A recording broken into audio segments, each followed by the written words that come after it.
నమస్కారం. నేను మీ రవికిరణ్ శర్మ, వేలూరి. మరి ఫిబ్రవరి నెల రాబోతోంది కదండి.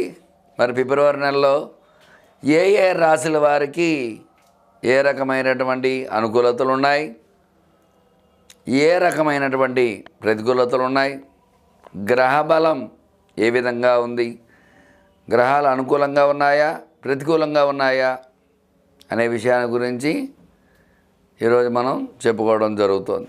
మరి ఫిబ్రవరి నెలలో నవగ్రహ పరిపాలన ఏ రకంగా ఉంది, నవగ్రహాలు ఏ రాశుల్లో సంచారం చేస్తున్నాయి, ఏ రాశుల వారికి ఏ గ్రహ అనుకూలతలు ఉన్నాయి అనే విషయాన్ని గురించి చెప్పడం జరుగుతోంది. మరి గ్రహాలకు అధిపతి అయినటువంటి రవి మొట్టమొదటగా ఫిబ్రవరి 12వ తేదీ వరకు కుంభరాశిలో సంచారం చేయడం జరుగుతుంది. తదుపరి మీనరాశిలో సంచారం చేయడం జరుగుతుంది. అందువల్ల ఈ యొక్క కుంభరాశిలో మీనరాశిలో రవి సంచారం, కుంభరాశిలో సంచారం చేసినంత వరకు కూడా ఈ యొక్క కుంభరాశి వారికి ప్రతికూలతలు ఉంటాయి. అట్లాగే మీనరాశిలో సంచారం చేసిన తర్వాత మీనరాశ్యాధిపతి గురుడు కాబట్టి గురుడు ఉన్న రాశులు ఏవైతే ఉన్నాయో ఆ రాశులన్నిటికీ కూడా అనుకూలతలు వచ్చే అవకాశాలు ఖచ్చితంగా ఉంటాయి. అట్లాగే ఈ యొక్క నవగ్రహాల్లో తదుపరి గ్రహం చంద్రుడు ప్రతినిత్యము కూడా మారుతూ ఉంటాడు, నక్షత్రాన్ని బట్టి మారుతూ ఉంటాడు. కాబట్టి ఈ యొక్క 2.5 రోజులకు అంటే 2.5 నక్షత్రాలకి ఒకరోజు ఒక్కొక్క రాశి మారి ఇంకొక రాశిలోకి వస్తూ ఉంటాడు చంద్రుడు. అందువల్ల ఆ చంద్రుడు ఏ రోజున ఎలా ఉంటుందో అనే విషయాన్ని అప్పటికప్పుడే చెప్పుకోవాలి. కాబట్టి చంద్రానుకూలత సాధ్యమైనంత వరకు చంద్రుడు మనఃకారకుడు, చంద్రబలం అది ఉంటుంది. చంద్రుడు ఏ గ్రహంతో కలిస్తే ఆ ఫలితాన్ని ఇస్తూ ఉంటాడు. శుభగ్రహంతో కలిస్తే శుభ ఫలితాలు, పాపగ్రహంతో కలిస్తే పాప ఫలితాలు వచ్చే అవకాశాలు ఉంటాయి. అలాగే తరువాతి గ్రహం కుజుడు. ఈ యొక్క కుజుడు ఫిబ్రవరి 24వ తేదీ వరకు కూడా మిథున రాశిలో సంచారం చేస్తున్నారు. తదుపరి కర్కాటక రాశిలో సంచారం చేయడం జరుగుతుంది. మరి కుజుడు అనుకూలత బట్టే వ్యాపారము, అలాగే వ్యాపార అనుకూలత, రుణ బాధలు, రుణ సమస్యలు, ధన సమస్యలు, వివాహ సమస్యలు, సంతాన సమస్యలు ఇవన్నీ కూడా కుజుడు ప్రధానంగా ఉంటాడు. కాబట్టి ఈ కుజుడు ఈ యొక్క మిథునంలో సంచారం చేయడం జరుగుతుంది ఫిబ్రవరి నెలలో.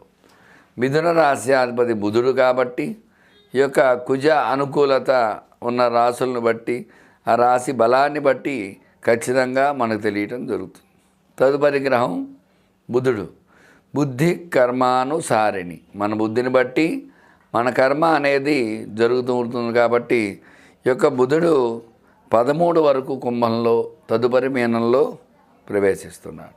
మరి కుంభంలో ప్రవేశించినప్పుడు శనికి బుధుడు శత్రువు అయితే కాదు, మిత్రుడే. కాబట్టి ఆ యొక్క బుధ సంచారం శని క్షేత్రంలో సంచారం చేసినప్పటికీ కూడా బుధ సంచారం అనుకూలంగా ఉంటుంది. అలాగే తదుపరి మీనంలో అనుకూలంగా ఉంటుంది. ఎందుకంటే గురుడికి కూడా బుధుడు సముడే తప్ప శత్రువు అయితే కాదు. అందువల్ల యొక్క బుధ అనుకూలత అనేది ఈ నెలలో ఉంటుందన్నమాట అన్ని రాశుల వారికి. తదుపరి గురుడు ఆ బృహస్పతి సంచారం వృషభంలో సంచారం చేయడం జరుగుతుంది. మరి వృషభ రాశ్యాధిపతి శుక్రుడు, అంటే శుక్రక్షేత్రంలో గురు సంచారం చేయడం జరుగుతుంది. ఈ గురు సంచారం చేయడం వల్ల గురు అనుకూలత అనేది ఖచ్చితంగా ఏర్పడటం జరుగుతుంది. ఎందుకంటే ఫైనాన్స్గా చూసుకున్నట్లయితే శుక్రుడు అధిపతి.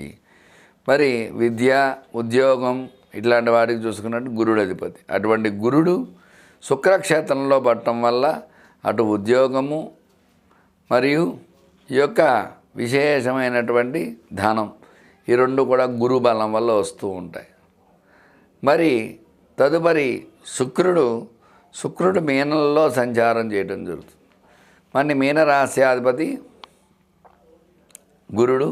మరి అదే మీనంలో రాహు సంచారం చేయడం జరుగుతుంది. అంటే శుక్ర రాహువులు కలయిక వల్ల కొంచెం ఇబ్బందులు వస్తూ ఉంటాయి. దంపతుల్లో అన్యోన్యత లోపించడం అట్లాంటివి చిన్న చిన్న సమస్యలు అవి కొన్ని రాశుల వారికి వచ్చే అవకాశాలు ఉన్నాయి. మరి తదుపరి శని సంచారం, శని కుంభంలో సంచారం చేయడం జరుగుతుంది. కుంభరాశి అధిపతి శని కాబట్టి శని అనుకూలత ప్రతికూలతను బట్టి ఉంటుంది. శని వల్ల శని భగవానుడు ఆయన అనుగ్రహం ఇస్తే చక్కగా వివాహం జరుగుతుంది, చక్కటి ఉద్యోగం వస్తుంది, చక్కటి సంతానం కలుగుతుంది. చక్కటి అనుకూలతలన్నీ కూడా శని భగవానుడి వల్ల వస్తూ ఉంటాయి. మరి ఆయన ప్రతికూలిస్తే అనారోగ్యం వస్తుంది, వివాహం సరిగ్గా సెట్టు కాదు, డబ్బు ఎలా వస్తే అలా ఖర్చు అవుతూ ఉంటుంది. ఇట్లాంటి సమస్యలన్నీ శని భగవానుడు వల్ల వస్తాయి. ఈయన కుంభంలో సంచారం చేస్తున్నారు ఈ నెలలో. తదుపరి రాహు సంచారం, రాహు మీనంలో సంచారం చేస్తున్నారు. రాహు భగవానుడు అంటే సర్పకారకుడు, రాహుకేతువులు. రాహు వల్ల చక్కటి అనుకూలతలు ఉన్నాయి, చక్కటి ప్రతికూలతలు ఉన్నాయి. రాహు వల్ల దృష్టి దోషాలు, నరదృష్టి, నరఘోష ఇలాంటివన్నీ వస్తూ ఉంటాయి. అట్లాగే రాహు దృష్టి దోషాలు అంటే కళ్ళకు సంబంధించి వ్యాధులు, అలాగే నరాలకు సంబంధించి వ్యాధులు ఇట్లాంటివన్నీ రాహు వల్ల వస్తూ ఉంటాయి. తర్వాత కేతువు జ్ఞానకారకుడు, కన్యలో సంచారం చేయడం జరుగుతుంది. ఈ కేతు సంచారం వల్ల కన్యామిథునయో బుధ అన్నారు. అంటే బుధుడు అధిపతి. బుధవారానికి అధిపతి ఎవరండి? విష్ణుమూర్తి, గణపతి, అయ్యప్ప స్వామి ఇట్లా విశేషంగా చాలామంది ఉన్నారు. మరి అటువంటి బుధవారానికి అధిపతి అయిన బుధుడు అనుకూలంగా ఉన్నటువంటి కన్యలో, ఈ యొక్క కేతువు కన్యలో సంచారం చేయడం వల్ల కొంతమందికి అనుకూలతలు, కొంతమందికి ప్రతికూలతలు. ఇట్లా ఈ నవగ్రహ పాలన అనేది ఫిబ్రవరి నెలలో ఈ రకంగా ఉండబోతోంది. అందువల్ల వీరి యొక్క స్థితిగతులను బట్టి శత్రువు అయితే రాస్యాధిపతి ప్రతికూలతలు, రాస్యాధిపతి మిత్రుడైతే అనుకూలతలు, ఇట్లా మనకి అనుకూలత ప్రతికూలత అనేది వస్తూ ఉంటుంది. కాబట్టి చక్కగా వాటిని బట్టి ఏ రాశి వారికి ఏ రకంగా ఉండబోతోంది అనే విషయాన్ని వివరంగా చెప్పడం జరుగుతోంది. మొట్టమొదటి రాశి మేషరాశి. మేషరాశ్యాధిపతి కుజుడు. ఈ యొక్క కుజ అనుకూలత ప్రతికూలత దాన్ని బట్టే ఉంటుంది. కాబట్టి ఈ యొక్క 12 రాశుల్లో మొట్టమొదటి రాశి మేషరాశి కాబట్టి మేషరాశి వారికి వివాహపరంగా అనుకూలతలు అవి ఉన్నాయి. అట్లాగే సంతానపరంగా కూడా కొంతవరకు అనుకూలతలు వచ్చే అవకాశాలు ఉన్నాయి. మరి వ్యాపారం చేసేవారికి వ్యాపారపరంగా చూస్తున్నట్లయితే మిశ్రమ ఫలదాయకంగా ఉంటుంది. మిశ్రమము అంటే ఏమిటండి? అంటే అనుకున్నంత రీతిలో వ్యాపారం జరగకపోవటము, వ్యాపారంలో కొంచెం లాభంతో, స్వల్ప లాభంతో ముందుకు వెళ్ళటం ఇట్లాంటివన్నీ వ్యాపారంలో జరుగుతూ ఉంటాయి. మరి ఉద్యోగపరంగా చూసుకున్నట్లయితే ఉద్యోగంలో చిన్న చిన్న ఇబ్బందులు వస్తూ ఉంటాయి. ప్రమోషన్స్ వస్తాయనుకుని రాకపోవటం ఇట్లాంటివి జరుగుతూ ఉంటాయి. కొంత అదృష్టంగా అకస్మాత్తుగా రావటము ఇట్లాంటివన్నీ జరుగుతూ ఉంటాయి ఉద్యోగంలో.